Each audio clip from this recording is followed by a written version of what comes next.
High বন্ধুরা, welcome to my new mini blog. দেখো, আজ আমি করতে চলেছি কলা পাতায় ছোটো মাছ দিয়ে পাতুরি। সকালবেলা ঘুম থেকে উঠে বাজারে চলে গেলাম, আর বাজার থেকে নিয়ে আসলাম টাটকা টাটকা একটু ছোটো মাছ। আর ছোটো মাছগুলোকে বেশ ভালো করে ম্যারিনেট করে লবণ, হলুদ, তেল, মশলা, কাঁচা লঙ্কা দিয়ে উপরে গার্নিশিং করে বেশ সুন্দর পাকা টমেটো দিয়ে ম্যারিনেট করে বসিয়ে দিলাম।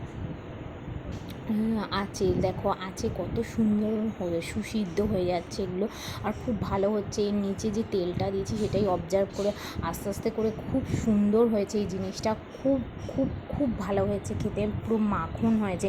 যদি তোমাদের ভালো লেগে থাকে আমার এই রেসিপিটা, তাহলে অবশ্যই অবশ্যই আমার চ্যানেলটিকে সাবস্ক্রাইব করে দাও, আর অবশ্যই আমার বেল আইকনটিকে ক্লিক করে দাও যাওয়ার সময়। দেখো কত সুন্দর হয়েছে না বন্ধুরা রেসিপিটা। আর দূরেই দুটো তিনটে বাড়ি থেকে এর সুগন্ধ ছড়িয়ে পড়েছে। এত সুন্দর হয়েছে এই রেসিপিটা। আর দেখো, উপরে আমি একটু কাঁচা লঙ্কা গার্নিশিংয়ের জন্য দিয়েছি।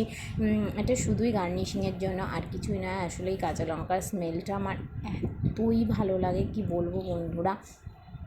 আর এরকম কলা পাতায় পাতুরি অনেক দিন খাইনি। বাবারা বাংলাদেশে থাকতে এরকম পাতুরি প্রায় দিনই খেত, কলা পাতায় পাতুরি। বাবার মুখে শোনা এই পাতুরির রেসিপি যদি তোমাদের ভালো লেগে থাকে, তাহলে অবশ্যই অবশ্যই অবশ্যই আমার চ্যানেলটিকে সাবস্ক্রাইব করে দাও। Like, comment, share and subscribe করে দাও। দেখো, উপর থেকে আমি একটু গার্নিশিংয়ের জন্য টমেটো দিয়েছি। টমেটোটা দিলে কি একটু টকটক ভাব হয়, আর এই টকটক ভাবটাই ভালো লাগে। খালি এই কলা পাতায় করা এই পাতুরি দিয়ে এই পুরো এক থাল ভাত আমি খেয়ে উঠে যেতে পারি বন্ধুরা। খুবই ভালো হয়েছিল, খুবই সুস্বাদু হয়েছিল।